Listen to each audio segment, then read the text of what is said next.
35. 탕펄. 왕실 일가가 전에 성당 기사들이 성이었던 탕펄에 도착했을 때는 날은 이미 상당히 어두웠다. 본관 건물의 창은 수많은 종이 등으로 밝혀져 있었다. 마리 앙뚜아네트는 이 작은 성을 잘 알고 있었다. 즐거웠던 로코코 시대에 이곳에는 몇 년 동안 그녀의 춤친구, 놀이친구였던 왕의 동생 아르투아 백작이 살았다. 그녀는 14년 전 겨울에 값비싼 모피 외투로 몸을 싸고 시동생의 집에서 식사를 하려고 화려하게 장식한 마차를 타고 방울을 울리며 이곳에 온 적이 있었다. 그러나 오늘 그녀를 여기에 초대한 것은 불친절한 주인, 즉 고민의 위원들로서 문 앞에는 제복을 입은 하인 대신에 국민군 병사와 헌병이 보초를 쓰고 있었다.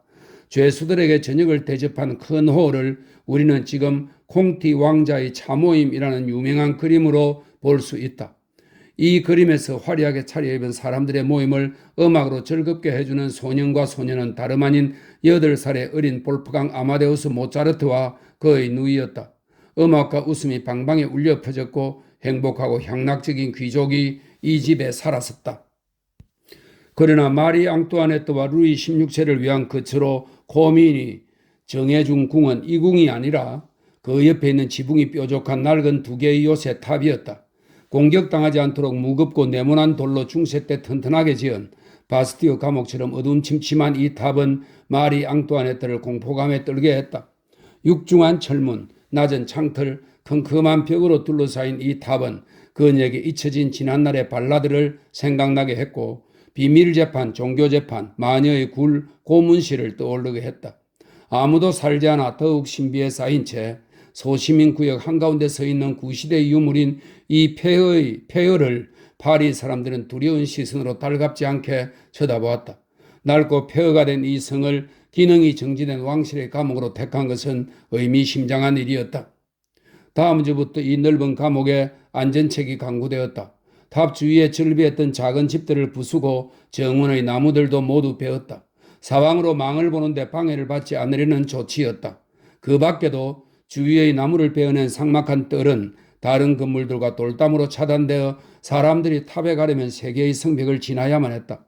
출구마다 문 옆에는 초소가 세워졌고 7, 8명의 보초들이 오가는 사람들의 신분증을 검사할 수 있도록 복도에는 횡목까지 쳐놓았다. 죄인을 맡은 시위원회는 매일 제비로 4명의 위원을 감시원으로 뽑아서 그들에게 교대로 방을 감시시키고 밤이면 방의 자물쇠를 보관하게 했다. 감시원과 시위원 이외에 시청의 특별 허가증이 없이는 탕펄의 요새구역 출입이 허용되지 않았다. 페르센이든 친구든 누구도 왕실 일가에서 접근할 수 없었다. 편지 왕래의 가능성도 의사소통의 가능성도 없었다. 이제 끝장이 난 것이다. 위험에 대비하기 위한 또 하나의 조치가 왕실 일가에서 취해졌다.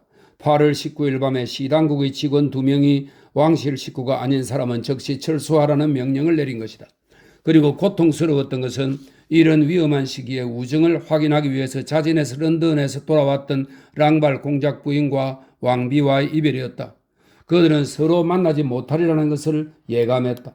헤어질 때 마리 앙뚜아네트는 친구인 랑발에게 마지막 사랑의 표시로 그녀의 금발을 불행 때문에 희게 되었도다라는 비극적인 글귀를 새긴 반지 속에 넣어 선물로 주었다. 이별할 때는 정인이 없었지만 살해된 랑발 공작 부인의 동강난 시체 곁에서 발견됨으로써 그것이 사실임이 증명되었다. 가정교사였던 더 트루젤과 그 딸 역시 이 감옥에서 다른 곳으로 옮겨가야 했고 왕의 수행원들도 마찬가지였다. 시종 한 명만이 개인적인 심부름을 위해서 남았을 뿐이었다. 왕궁 비슷한 마지막 흔적마저 사라진 채 이제는 정말 왕실 일가만이 남았다. 루이 16세, 마리 앙뚜아네트, 2 아이들, 엘리자베스 뿐이었다. 일이 일어나기 전에 느끼는 공포란 대체로 일 자체보다 더 견디기 힘든 법이다. 감금되었다는 사실 자체가 왕과 왕비에게는 이미 파멸을 의미하기는 했지만 그것은 그들에게 일종의 확고한 안정감을 주었다. 그들을 에워싼 두꺼운 성벽, 다음으로 차단된 정원, 발사 준비가 된 총을 든 감시병, 이런 것들은 도주하려는 일체의 시도를 저지했지만 한편으로는 모든 습격으로부터 그들을 보호했다. 이제 왕실 일가는 틸루리 궁에서처럼 오늘 습격당할지 내일 습격당할지 신경을 곤두세우면서 경보나 비상 북소리에 귀를 기울이지 않아도 되었다. 매일 똑같은 일이 반복되었고 그들은 안전하고 조용한 격리 상태 속에 있었다. 또한 바깥 세상의 온갖 흥분으로부터도 멀리 떨어져 있었다. 처음에 시당국은 왕가의 육체적으로 쾌적한 생활을 마련해 주려고 노력했다. 혁명은 싸울 때는 잔인하지만 마음속까지 비인간적이지는 않았다. 혁명은 한번 강력한 일격을 가한 뒤에는 잠시 쉬기 마련인데 바로 이 휴식, 외적인 긴장 완화가 패배자들에게는 그들의 몰락을 더욱 실감나게 했다. 탕플로 이송된 뒤 처음 며칠 동안 시당국은 감금된 사람들이 이 감옥을 가능한 한 편하게 느끼도록 해주려고 애썼다. 탑에 새로 양탄자를 깔고 가구를 들여왔으며 방이 4개 있는 한 층 전체를 왕에게 주었고 4개의 방을 왕비의 신우인 마담 엘리자베스와 아이들에게 나누어 주었다. 그들은 아무 때고 음침하고 곰팡내 나는 탑에서 나와 정원을 산책할 수 있었다. 그리고 무엇보다 코미는 왕을 만족시키는 데 가장 중요한 일, 즉 식사 준비에 신경을 썼다. 13명이나 되는 고용인들이 그의 식사를 준비했고 매일 점심시간에는 3종류의 수프와 4종류의 전체, 2종류의 구운 고기, 4종류의 가벼운 식사, 설탕에 절인 과일, 말바흐지산 포도주, 보르도, 샴페인이 나왔다. 석 달 동안 식비는 자그마치 3,500리브르나 들었다. 세탁, 의복, 가구들도 루이 16세가 죄인으로 낙인 찍히지 않을 때까지는 풍족하게 배당되었다. 그가 원했던 대로 257건의 책을 갖춘 서재 전체를 인수받았다. 대부분이 라틴 고전 작가의 작품이었는데 그는 책으로 소유를 했다. 초기의 아주 짧은 기간 동안에는 왕실 가족의 감금은 전혀 처벌의 성격을 띠지 않았다. 정신적인 압박감을 제외하고는 왕과 왕비는 안락하고 거의 평화로운 생활을 영위해 나갔다. 오전이면 마리 앙뚜아네트는 아이들을 옥에서 공부를 가르치거나 함께 놀았고 점심때는 같이 식사를 했으며 점심 후에는 주사위 놀이를 하거나 장기를 두었다. 그런 것이 끝나면 왕은 왕세자와 함께 정원을 산책하고 연을 띄웠는데 그 시간 동안에는 왕비는 방에서 술을 놓았다.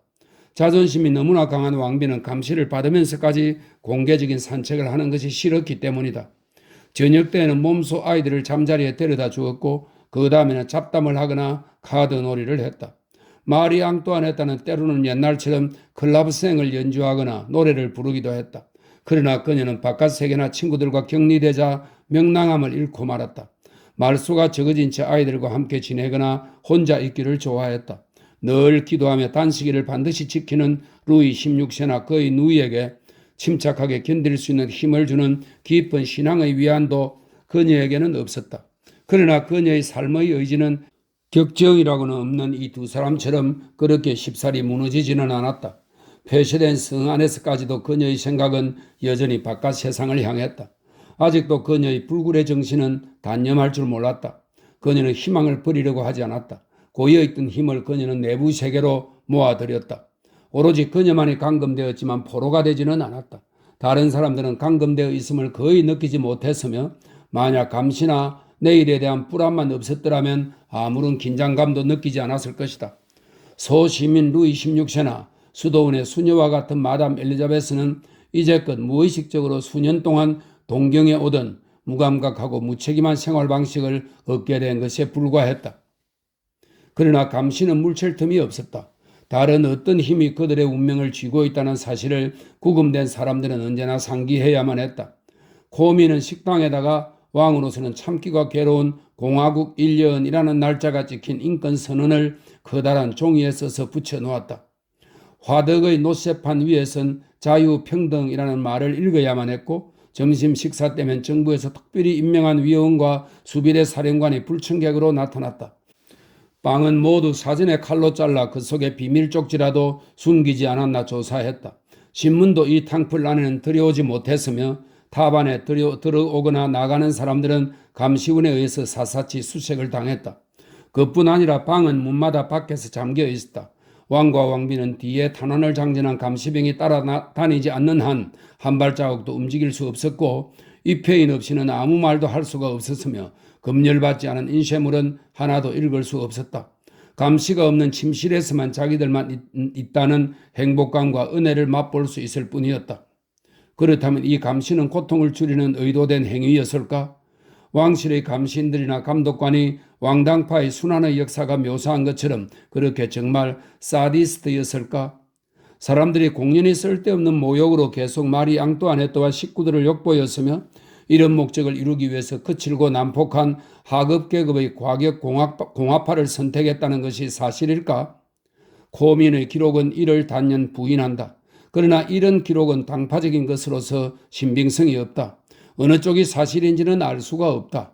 혁명이 정말 패배한 왕을 고의적으로 상처 입히고 학대했는지 아닌지 하는 이 결정적인 물음에 공정한 판단을 내리기 위해서는 특별히 신중해야 한다.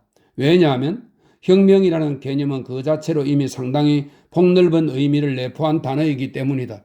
지고한 이상주의에서부터 현실적인 잔악함에 이르기까지, 위대함에서부터 무자비함에 이르기까지, 정신에서부터 그것과는 반대인 폭력에 이르기까지 그것은 여러 가지로 변색되며 변화한다. 이것은 인간과 환경에 의해서 그 빛깔을 바꾼다. 모든 혁명이 다 그렇지만 프랑스 혁명에서도 두 종류의 혁명가가 뚜렷이 대조를 이룬다. 이상주의적인 혁명가와 복수심에 불타는 혁명가가 그것이다. 대중보다도 더 나은 생활을 누리는 이상주의적 혁명가는 정오심에 불타는 혁명가들을 그들에게로 끌어올려 그들의 교육, 문화, 자유, 생활 방식을 향상시키려고 했고, 오랫동안 가난하고 어렵게 살아온 정오심에 불타는 혁명가들은 풍족하게 살아온 사람들에게 복수를 하려고 했다. 그들은 전에 권력을 가졌던 사람들에게 난폭하게 행동함으로써 분노를 해소시키려고 했다. 이런 것은 인간의 이중성에 근거를 두는 것으로서 어느 시대에나 해당된다.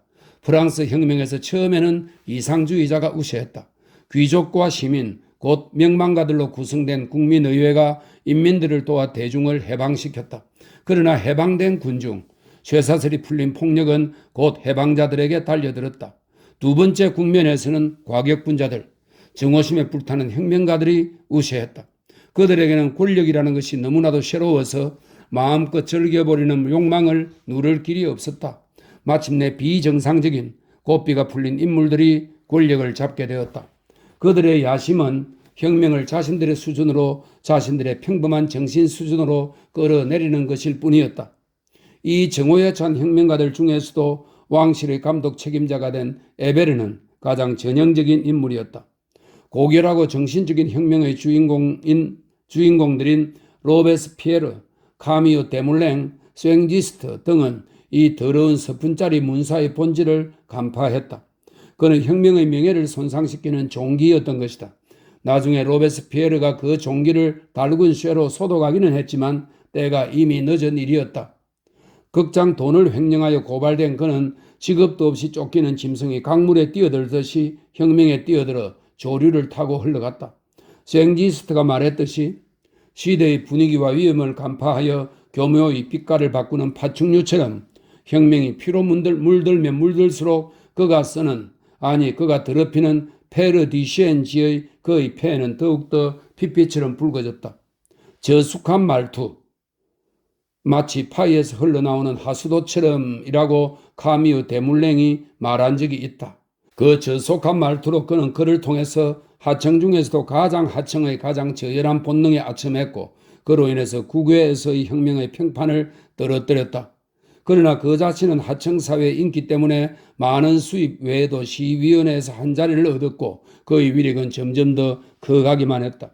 그런데 불행하게도 마리 앙뚜아네트의 운명이 바로 이 남자의 손에 맡겨진 것이다.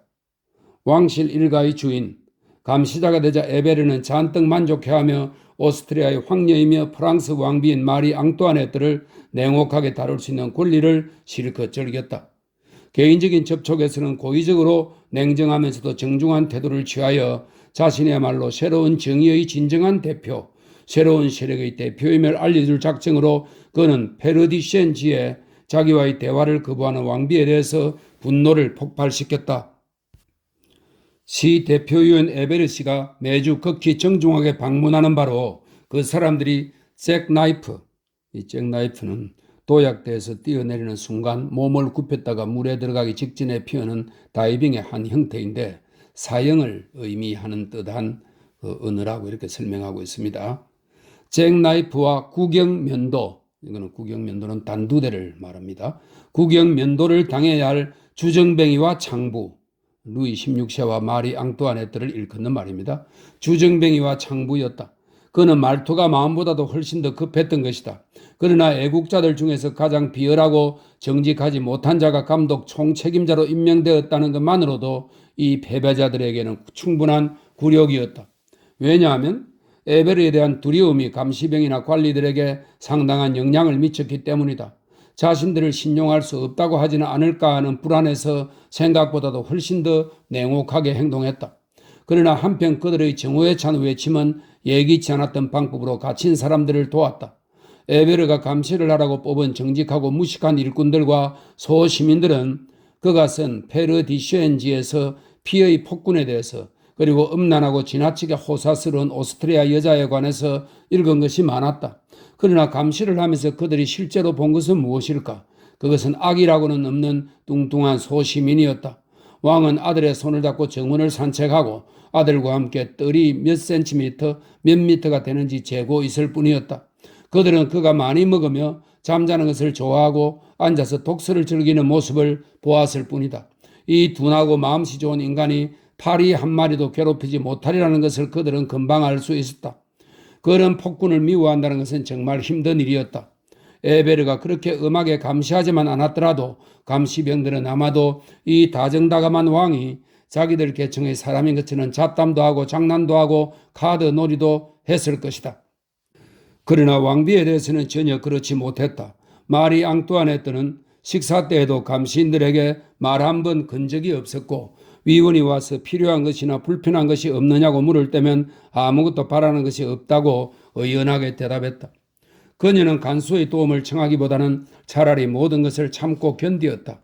그러나 불행 가운데서도 보여준 이 고귀함은 소박한 사람들을 사로잡았다. 어려움을 당하는 여자란 다 그런 법이지만 왕비 역시 그들의 동정심을 불러일으켰다. 실제로 죄수신세와 다를 바 없는 감시인들은 점점 더 왕비와 왕실 일가에게 호감을 가졌고 갖가지 탈출 가능성에 대해서도 말했다. 왕실 기록에 쓰인 것처럼 감시인들은 겉으로는 난폭하고 전부 공화파인 것처럼 행동하면서 때로는 거친 욕설도 퍼붓고 큰 소리로 노래도 하고 필요하면 휘파람도 불었는데 그것은 단지 마음속에서 우러나오는 동정심을 감추기 위한 행동이었을 뿐이다. 이런 불행 가운데서도 그들이 실은 존경을 받을 만한 사람들이라는 것을 의회의 공론가들보다도 소박한 민중이 더 잘 알고 있었다. 거칠다는 탕플의 군인들도 베르사유의 살롱 사람들보다 왕비를 덜 미워했고 추악한 행동도 하지 않았다. 그러나 시간은 조용히 머무르지 않았다. 벽으로 둘러싸인 이 감옥 안에서는 아무도 그 사실을 몰랐지만 밖에서는 시간이 거대한 날개를 벌럭이고 있었다. 국경에서는 나쁜 소식이 왔다. 프로이센과 오스트리아인들이 마침내 공격을 개시해 단번에 혁명군을 격파하여 풍비박산을 만들었다는 것이다. 방대에서는 농민들이 폭동을 일으켰다. 내란이 시작된 것이다. 영국 정부는 공사를 소환했고 라파에트는 자신이 선도했었던 혁명의 과격분자들에게 격분하여 군대를 떠났다. 식량이 부족하여 국민들은 불안해했다. 그러나 가장 위험한 것은 패전 후에는 늘 그렇듯이 반역이라는 말이 수천의 입에 오르내리며 온 시내를 발칵 뒤집어 놓았다. 이때 가장 강력하고 단호한 혁명과 당통이 피 묻은 테러의 깃발을 꽉 붙잡고 무시무시한 결정을 내렸다. 9월의 사흘 밤낮 동안 감옥에 있는 모든 혐의자들을 학살하겠다는 내용이었다. 이 2,000명 중에는 왕비의 친구인 랑발 공작 부인도 끼어 있었다. 사람들의 목소리나 인쇄물과는 차단되어 탕플 안에 갇힌 왕실 일가는 이 무서운 사건에 대해서 아무것도 알지 못했다. 그들은 갑자기 경종이 울리는 소리를 들었을 뿐이었다. 마리 앙뚜아네트는 불행을 예고하는 이 청동의 종에 관해서 깨달았다. 이 나부끼는 듯한 음향이 도시의 하늘에서 울려 퍼지면 곧 폭풍우가 몰아친다는 것을, 불행이 닥치리라는 것을 그녀는 이미 알고 있었다. 타반에 갇힌 사람들은 흥분해서 귓속말을 주고받았다. 브라운슈바이트 장군이 군대를 이끌고 성 앞에 와 있는 것일까? 반혁명군이 일어난 것은 아닐까?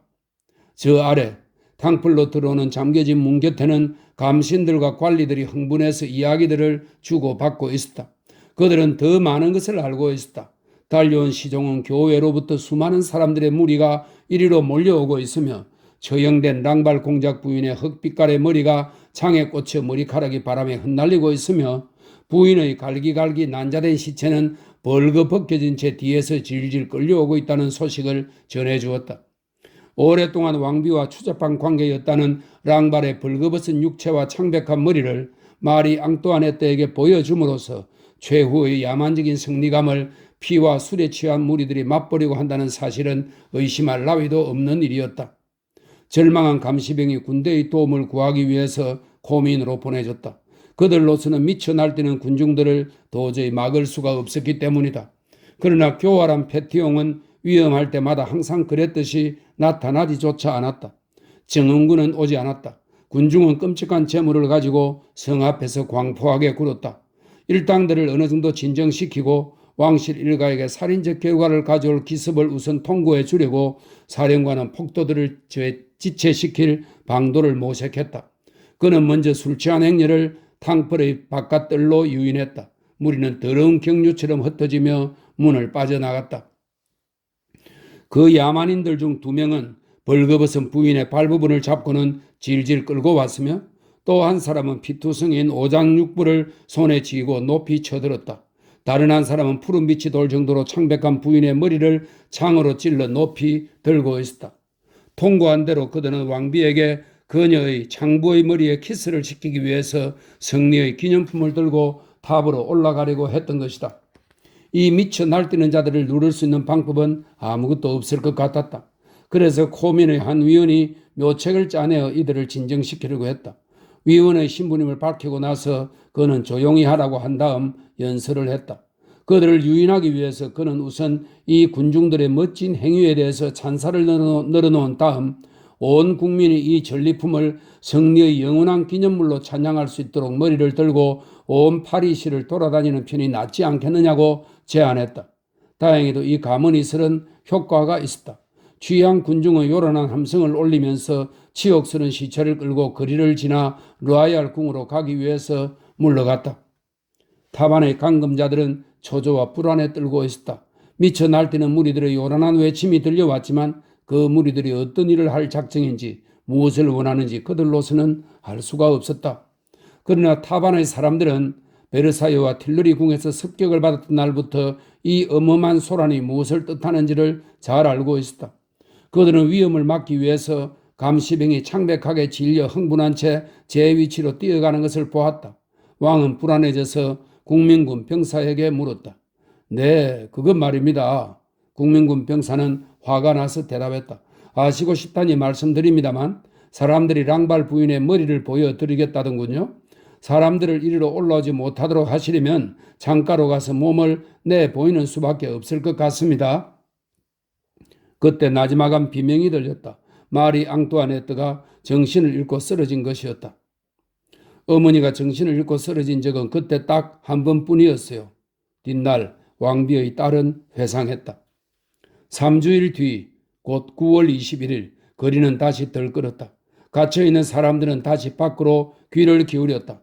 그러나 이번에는 분노의 음성이 아니었다. 이번에는 기쁨에 넘쳐 흐르는 소리였다. 그들은 저 아래에서 신문파리들이 의회가 왕권 폐지를 결정했다는 소리를 고의적으로 크게 외치는 소리를 들었다. 여기서 말하는 의회는 국민공회입니다. 파리 코민의 압력에 의해서 보통선거로 선출된 의회입니다.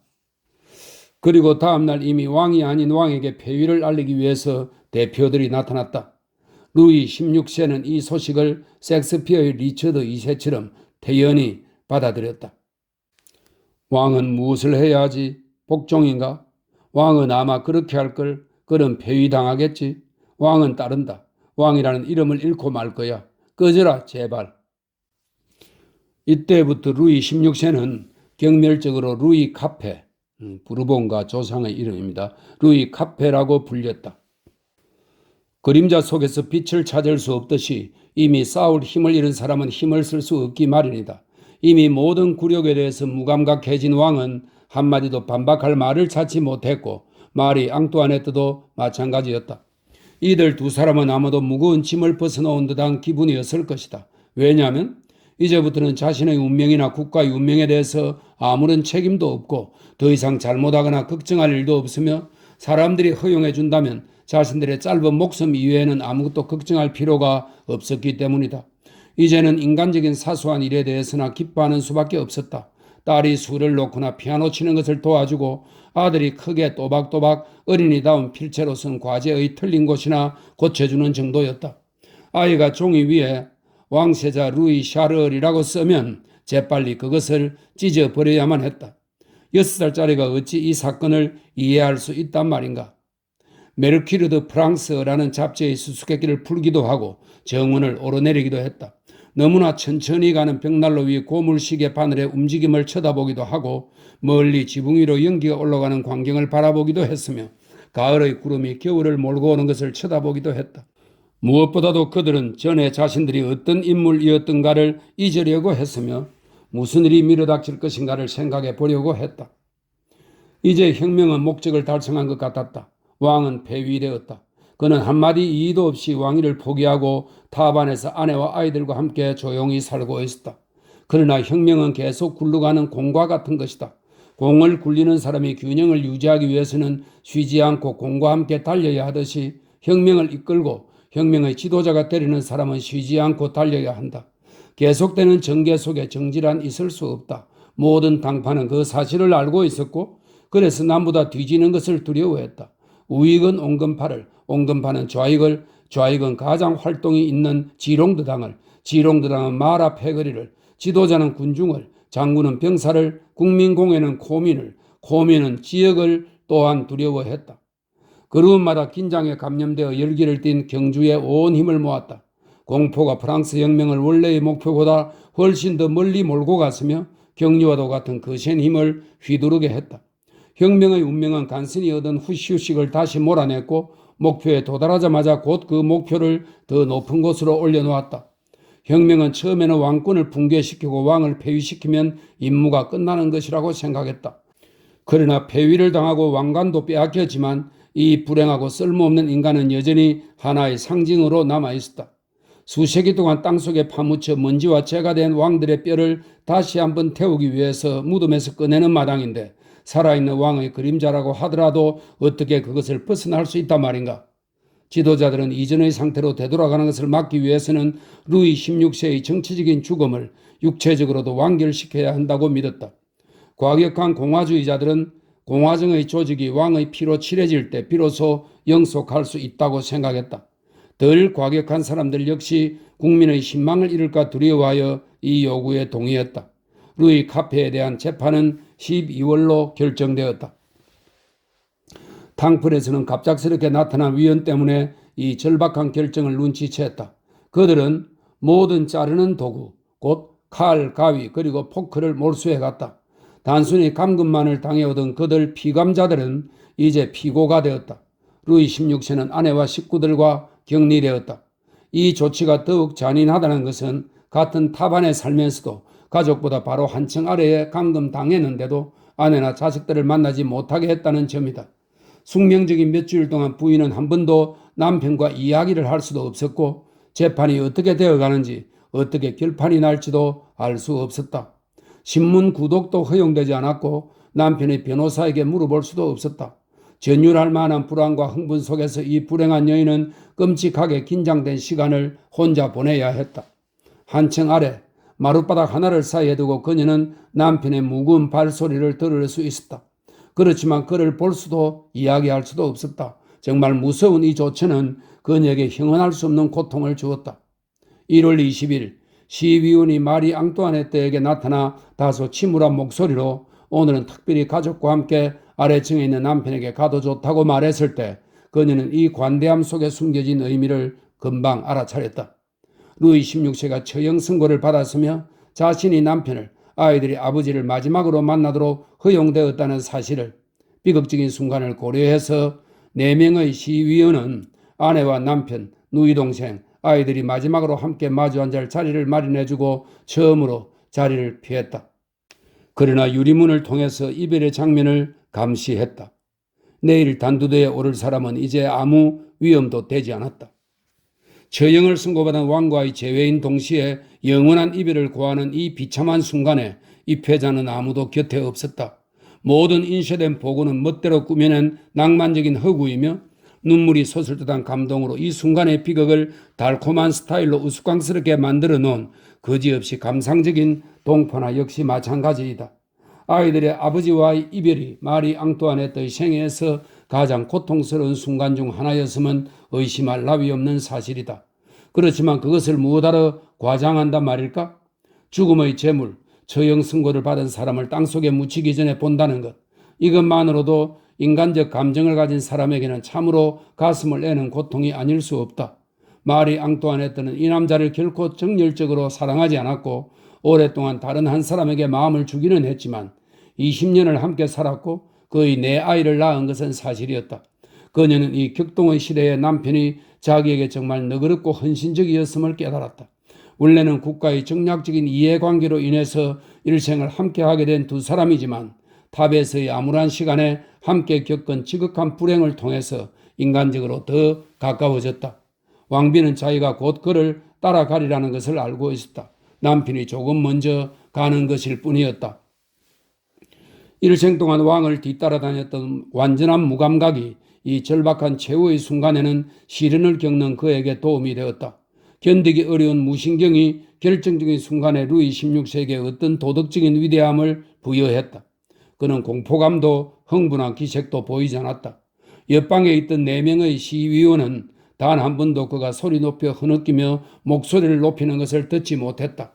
가엾고 연약한 남자에 불과한 위험 없는 왕은 가족들과의 이별 장면에서는 그의 온 생애를 통해서 보여주지 못했던 힘과 위엄을 보여주었다.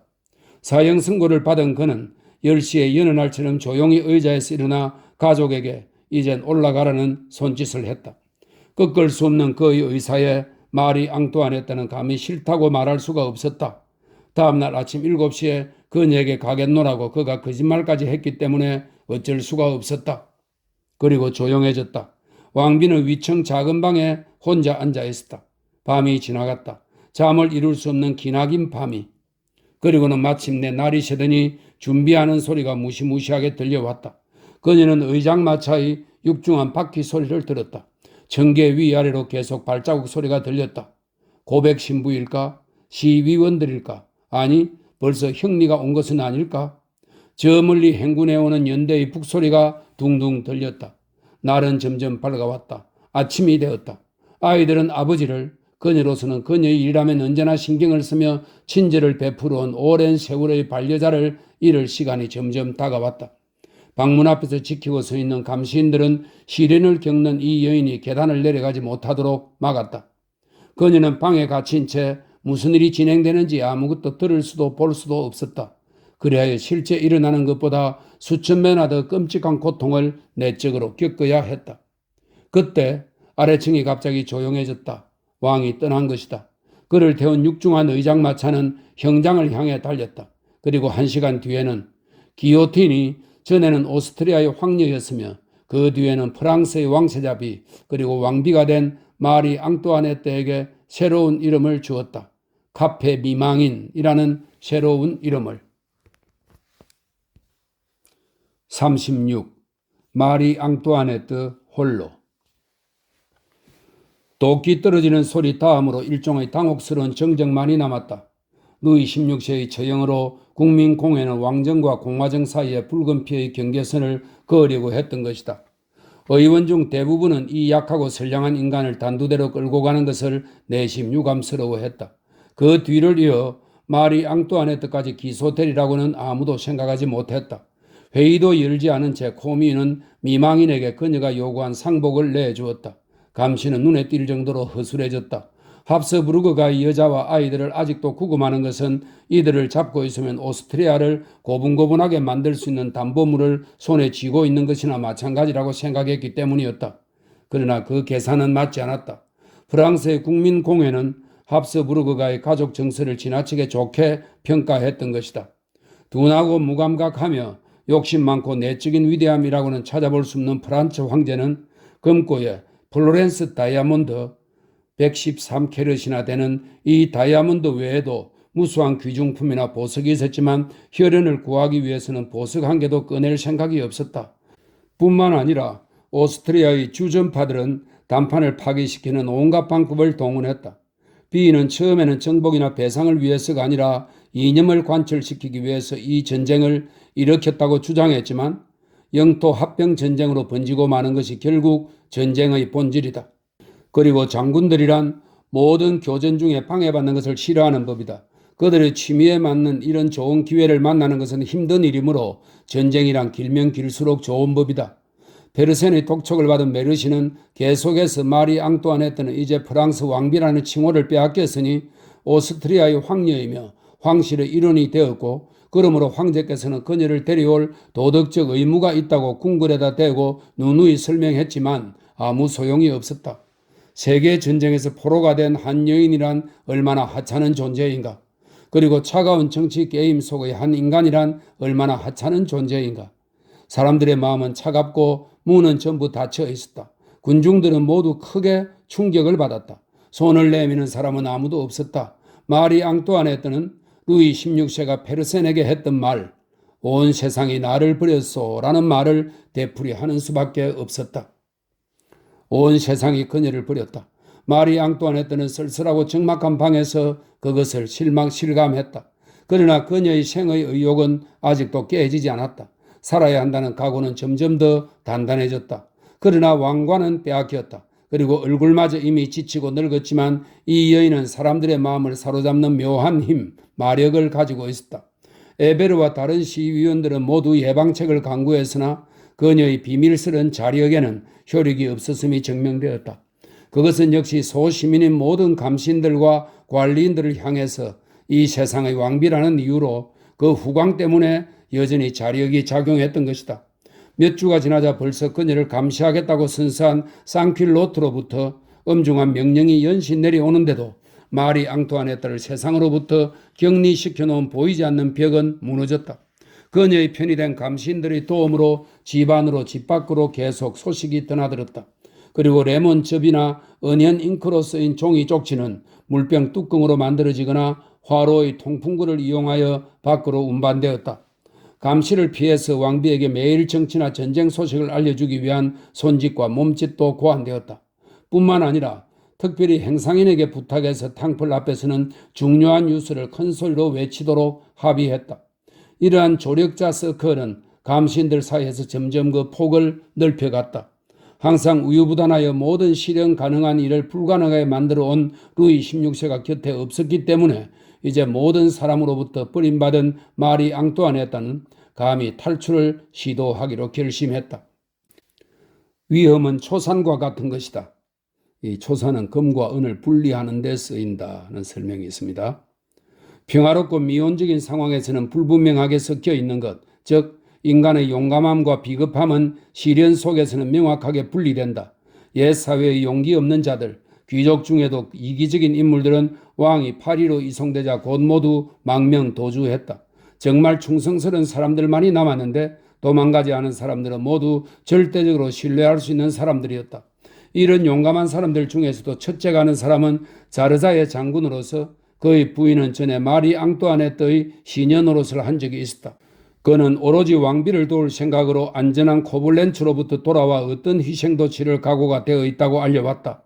왕이 처형된 후 2주가 지난 1793년 2월 2일 낯선 사람 하나가 자르자에게 나타나 마리 앙뚜아네트를 탕플로부터 구출하자는 놀라운 제안을 했다. 자르자에는 상퀼로트의 골수분자처럼 보이는 이 낯선 남자를 의심스러운 눈초리로 바라보았다. 그가 정탐꾼일 것이라고 생각했다. 그러자 그 낯선 인물은 의심할 여지가 없는 왕비의 필체로 쓰인 아주 작은 종이 쪽지를 그에게 내밀었다. 내 이름을 대고 이 쪽지를 보여주는 사람은 믿으셔도 됩니다. 그의 마음은 내가 잘 알고 있습니다. 그는 5달 동안 한 번도 변심한 적이 없습니다. 그는 탕플의 상주 경비원 툴랑으로 변태적인 심리 연구 사례가 될 것이다. 왕권이 무너진 8월 10일 그는 틸러리궁 습격 때 앞장을 섰던 첫 번째 지원자들 중 한 사람이었다. 이 행동에 대한 훈장이 자랑스럽게 그의 가슴을 장식하고 있었다. 공공연하게 증명된 그의 공화주의 사상을 몸으로 실천한 덕택에 시위원회는 그를 특별히 신뢰할 수 있는 사람, 매수되지 않을 사람으로 생각하고 왕비의 감시를 맡겼다. 그러나 사울은 바울이 되고 말았다. 자기가 감시해야 할 여자의 불행에 마음이 움직인 그는 그가 습격대 무기를 들이댔던 바로 그 여자의 가장 충실한 친구가 되었다. 마리 앙뚜아네트가 비밀 기록에서 항상 익명으로 피델, 즉 충신이라고 썼을 정도로 그는 마리아 앙뚜아네트에게 지극한 희생적인 헌신을 보여주었다. 탈출 계획에 휩쓸려 들어온 사람 가운데 돈 욕심에서 자기 목숨을 걸지 않은 사람은 이 이상한 툴랑 한 사람뿐이었다. 그는 일종의 인간적인 열정으로 그리고 과감한 모험에 대한 흥미 때문에 자신의 목숨을 걸었던 것 같다. 담대한 사람은 늘 위험을 즐기는 법이다. 다른 사람들, 자기 이익만을 찾으려고 했던 사람들은 일이 실패로 돌아가자 교묘하게 달아나는데도 툴랑만은 저돌적으로 목숨을 걸었다는 사실만 보아도 알 수 있다. 자르자에는 그 낯선 사람을 믿었다. 그러나 완전히 신임하지는 않았다. 편지란 위조할 수 있는 것이고 교신이란 위험하기 거지없는 짓이다. 그래서 자르자에는 툴랑에게 자신이 탕풀 안으로 잠입하여 왕비와 이야기할 수 있도록 해달라고 요구했다. 낯선 사람, 특히 귀족을 경비가 상엄한 탑 안으로 들어가게 한다는 것은 처음에는 불가능한 일로 간주되었다. 그러자 그동안 왕비도 감시원들 중에서 돈으로 매수함으로써 새로운 조력자들을 얻었고 며칠 뒤에는 벌써 툴랑이 새 종이 쪽지를 가지고 나타났다. 이리로 오시기로 결심하셨으니 지금 곧 오실 수 있으면 좋겠습니다. 그렇지만 발각되지 않도록 특히 우리와 함께 갇혀있는 여자에게 발각되지 않도록 부디 조심하십시오. 이 여인의 이름은 티송이었으며 첩자일이라는 왕비의 예감은 결국 적중했다. 이 여자의 얕고 빈틈없는 신중함 때문에 만사가 실패로 돌아갔던 것이다. 그러나 처음에는 참으로 성공적이었다. 자르자에는 탕플로 몰래 들어갔다. 그것도 탐정 드라마를 상기시키는 방법으로. 매일 저녁 감옥 주변에 가로등을 켜기 위해서 사람이 왔다. 시위원회의 명령으로 그 주변은 아주 환히 불을 켜놓도록 되어 있었다. 어둠은 탈출하는데 도움이 되기 때문이었다. 툴랑은 그 등 켜는 사람에게 자기 친구 하나가 장난삼아 탕포를 구경해보고 싶다고 하니 옷과 장비를 하룻밤만 친구에게 빌려줬으면 좋겠다고 그럴듯하게 말했다. 등 켜는 사람은 돈을 받고는 희색이 만면하여 술을 마시러 갔다. 변장을 한 자르자에는 왕비 앞에까지 갔다. 그리고는 왕비와 탈출 계획을 의논했다. 왕비와 마담 엘리자베스는 남자로 분장하여 시위원의 옷을 입고 훔친 신분증을 가지고 금려를 마친 시위원처럼 탑을 떠나기로 했다. 더 어려운 일은 아이들을 데리고 오는 일이었다. 그러나 다행스럽게도 그 등 켜는 사람은 오는 길에 종종 자기 아이들을 데려오곤 했다. 그래서 배짱이 두둑한 귀족이 가로등을 켜는 역을 맡아 초라하게 옷을 차려입은 아이들을 전에 데리고 다니던 아이들처럼 데리고서 가로등을 켠 후 유유하게 관문을 통과하도록 계획을 짰다. 그 다음에는 근처에 세대의 경마차가 대기하고 있어야 했다. 한 대는 왕비와 아들과 자르자에가 타고 두 번째 마차는 딸과 제2의 공모자 리피터르가 세 번째 마차에는 마담 엘리자베스와 툴랑이 타도록 되어 있었다. 발견되지 않고 5시간만 경마차를 타고 달리면 된다. 왕비는 이 계획의 대담함에 놀라지 않았다. 자르자에는 이미 제2의 공모자인 르피터르와 이야기가 되었다고 설명했고 왕비는 거기에 동의했다. 전직 초등학교 교사였던 제2의 공모자 르피터르는 수다스럽고 몸집이 작고 다리를 저렸다. 왕비도 이렇게 쓴 적이 있다. 당신은 또 한 사람을 만날 것입니다. 그의 외모는 별로 호감이 가지 않지만 꼭 필요한 사람입니다. 우리는 그를 반드시 우리 편으로 만들어야 합니다. 그는 이 업무에서 색다른 역할을 했다. 그렇게 하도록 그를 부추긴 것은 인정도 아니었고 참가하는 데 대한 모험심은 더더욱 아니었다. 그것은 자르자에가 약속한 엄청난 액수의 돈이었다. 그러나 유감스럽게도 그 돈은 사실 준비되지 못했다.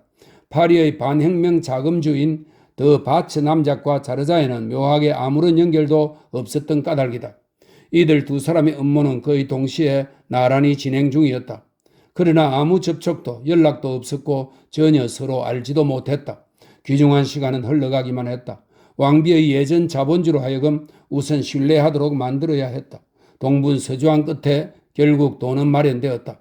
그러나 시위원회 위원이었던 르피터르는 바라던 대로 깜짝같이 위조 여권을 준비해 놓았음에도 불구하고 용기를 잃었다.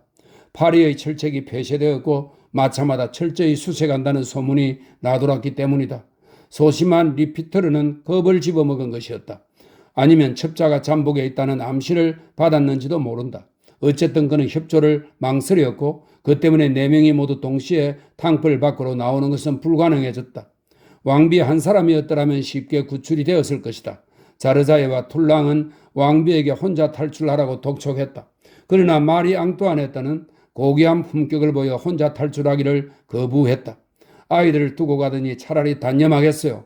흥분하여 그녀는 자르자예에게 이 뒤바꿀 수 없는 결심의 이유를 설명했다. 우리는 아름다운 꿈을 가졌어요. 그뿐이에요. 하지만 이번 기회에 나를 위해서 당신이 헌신한 새 증거를 발견하게 된 것은 큰 수확입니다. 당신에 대한 나의 신뢰는 무한합니다. 당신은 내가 어떤 일을 할 때나 용기가 있었다는 것을 인정하실 거예요. 그렇지만 아들에 대한 관심이야말로 나를 지탱하는 유일한 힘입니다. 여기서 빠져나간다는 것은 행복을 의미하겠지요. 그러나 나를 이 아이와 떼어놓는다는 것에는 동의할 수 없습니다. 당신이 어제 말씀하신 것으로 나는 당신의 충성심을 너무나도 잘 알 수 있었습니다. 또한 당신이 제공한 근거가 얼마만큼 내게 유리하게 작용하리라는 것도 그런 기회는 또다시 오지 않겠지요. 그러나 아이들을 남기고 간다면 어떤 즐거움도 없겠지요. 자르자에는 기사도적인 의무를 다했다. 이제는 계속 왕비를 도울 수가 없었다. 그러나 이 충신은 왕비를 위해서 다시 한번 시도해 보았다. 외국에 있는 친구와 친척들에게 마지막 사랑의 표시, 살아있다는 표시를 보냄으로써 어떤 가능성을 얻지 않을까 했던 것이다. 처형당하기 직전 루이 16세는 기념으로 인장 반지와 머리카락 한 다발을 시종을 통해서 가족에게 전달해 달라고 했다. 그러나 시위원들은 왕이 죽은 뒤에도 은밀한 모반의 징후를 예감하고 이 유품을 압류해서 봉인하도록 했다. 왕비를 위해서라면 언제라도 죽을 수 있는 툴랑이 봉인을 풀어 유품을 왕비에다 가져다 주었다. 그러나 왕비는 자신이 유품을 안전하게 숨겨둘 수 없다고 생각했다. 자신에게 신뢰할 만한 심부름꾼이 있는 것을 기회로 하여 왕비는 왕의 반지와 머리카락을 시동생에게 안전하게 보낼 수 있었다. 그녀는 플로방스 백작에게 이렇게 덧붙였다. 신뢰할 수 있는 충성스러운 사람이 곁에 있어 동생이고 친구이기도 한 당신에게 이 유품을 보낼 기회를 얻었습니다. 당신의 손 안에서라면 안전하게 보관이 되겠지요. 우리가 어떤 놀랄만한 방법으로 이 귀중한 유품을 손에 넣었는가는 이것을 가져가는 사람이 당신께 설명해 드릴 것입니다. 우리에게 지금 그다지도 유용한 그 사람의 이름을 당신께 말씀드리는 것은 삼가겠습니다. 당신께 우리 소식을 제대로 전할 수 없는 저의 상황과 너무나도 가혹한 불행은 저로 하여금 잔인한 격리 상태의 감정을 더욱 강하게 느끼게 합니다. 이 이별이 이제 그만 끝난다면 얼마나 좋겠습니까? 그때까지 나는 당신을 포옹하고 당신을 사랑할 것입니다. 이것이 진실임을 당신은 아실 것입니다. 그녀는 아르투아 백작에게도 비슷한 편지를 보냈다. 그러나 자르자에는 파리를 떠나는 것을 망설였다. 자기가 파리에 있는 편이 마리 앙뚜아네트에게 좀 더 도움이 될지도 모른다고 생각했다.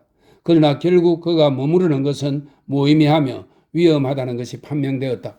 출발 직전 그는 툴랑을 통해서 왕비의 마지막 편지를 받았다. 안녕히 가세요. 출발하기로 결심하셨다니 곧 떠나시는 게 좋겠습니다. 나는 당신의 딱한 부인이 너무나 걱정됩니다. 우리가 다시 만날 수 있다면 얼마나 행복할까요? 당신이 우리를 위해서 한 모든 일은 아무리 감사를 드린다 해도 충분치 못할 것입니다. 아듀. 이 단어는 얼마나 끔찍한 단어인지 몰라요. 마리 앙뚜아네트는 이것이 자신의 심정을 멀리 보낼 수 있는 마지막 기회가 되리라는 것을 예감했으며 알고 있었다. 단 한 번의 마지막 기회가 주어진 것이다. 이 두 사람, 감사해야 할 필요는 없지만 단지 혈연 때문에 형의 유품의 보관자가 된 플로방스 백작과 아르토아 백작 두 사람 외에 또 다른 사람에게 왕비가 아무런 사랑의 표시도 남기지 않았을까? 아이들을 제외하고는 이 세상에서 가장 귀중한 사람인 페르센에게는 아무런 인사도 없었을까? 그녀의 소식이 없이는 살 수가 없다던 페르센에게 포위된 딜들이 지옥 속에서도 영원한 추억을 위해서 반지를 보냈던 그에게 정말 마지막 인사도 하지 않았을까? 아니다. 편지 4번으로 자르자예와의 이별을 기록해 놓은 고글라는 그의 회상록에서 페르센에 대해서는 한마디 인사말도 기록하지 않고 있다. 여기서 영혼의 내적인 마지막 소식을 기대하던 우리의 감정은 실망한다. 하지만 감정은 언제나 옳은 법이다. 사실 마리 앙뚜아네트는 최후의 고독 속에서도 애인을 잊지 않았다. 어떻게 그렇게 하지 않을 수가 있단 말인가? 시동생들에게 보낸 의무적인 보고는 자르자이가 충실히 중개한 진짜 편지를 은폐하기 위한 구실에 지나지 않았는지도 모른다. 그 회상록에 나온 1823년에는 이미 내밀한 관계를 후세에 은폐하려는 음모, 페르센을 위한 침묵의 음모가 시작되었던 것이다. 여기서도 역시 우리에게 가장 중요한 편지 몇 통이 비굴한 출판업자의 손에 들어갔던 것이다. 그것은 한 세기가 지난 뒤에야 다시 빛을 보게 되었다. 왕비의 열정이 파멸 직전의 이 순간보다 더욱 강렬하게 타올랐던 적은 일찍이 없었다. 마음의 위안을 주는 애인의 추억과 항상 피를 통하게 해주려고 마리 앙뚜아네타는 왕실의 문장인 101문장을 새긴 반지 대신에 페르센과의 문장을 새긴 반지를 끼고 있었다. 페르센이 그의 손가락에 왕비의 말이 새겨진 반지를 끼고 다닌 것과 마찬가지로 왕비는 그와 헤어져 있는 동안 손가락에다 스웨덴 귀족의 문장을 끼고 다녔다. 이제 드디어 그에게 또 한 번 사랑의 표시를 보낼 가능성이 생겼기 때문에 왕비는 이번이 마지막이 되리라는 것을 알고 있었다. 그녀는 반지와 더불어 자기의 감정을 그에게 알려주고 싶었다. 그래서 그녀는 글씨가 적힌 문장을 뜨거운 밀랍에 눌러 그 누런 자국을 자르자예를 통해서 페르센에게 보냈다. 더 이상 아무 말도 필요하지 않았다. 이 자국은 모든 것을 말해주었다. 그녀는 자르자예에게 이렇게 썼다. 여기 동봉하는 아평을 지난 겨울 브뤼셀에서 나를 찾아왔던 분께 전해주세요. 그리고 그분께 이 글귀가 지금보다 더 가치가 있었던 적은 결코 없었다고 말씀해 주세요. 그녀 자신이 특별히 만들었던 인장 반지에 새겨진 지금보다 더 가치가 있었던 적은 결코 없었다는 글귀는 과연 무엇을 뜻했을까? 프랑스 왕비 자신이 하찮은 스웨덴 귀족의 문장을 새겨넣고 100만 개의 장신구 중에서 유일하게 감옥 속에서까지 손가락에 간직하던 반지에는 무엇이라고 새겨져 있었을까? 그것은 5개의 이탈리아어 단어로서 죽음을 목전에 둔 지금 이전보다 훨씬 더 진실하게 들리는 말이었다. 모든 것이 나를 당신께 인도합니다. 죽음의 제물이 될 이 여인의 무언의 인사 속에는 죽음의 열정이, 되돌아올 수 없는 격정이 살아있는 육체가 먼지로 변하기 전에 다시 한번 솟구치고 있었다. 멀리 떨어져 있던 사나이는 그녀의 심장이 마지막 순간까지 자기를 향한 사랑 속에서 뛰고 있음을 알았다. 이별의 인사 속에서 영혼의 사상이 불타오르고 파멸 속에서 불멸의 감정은 다시 타오르는 법이다. 단두대의 그림자 아래 이 비할 데 없는 위대한 사랑의 비극은 드디어 최후의 대사를 말한다. 이제 막을 내려도 좋다고.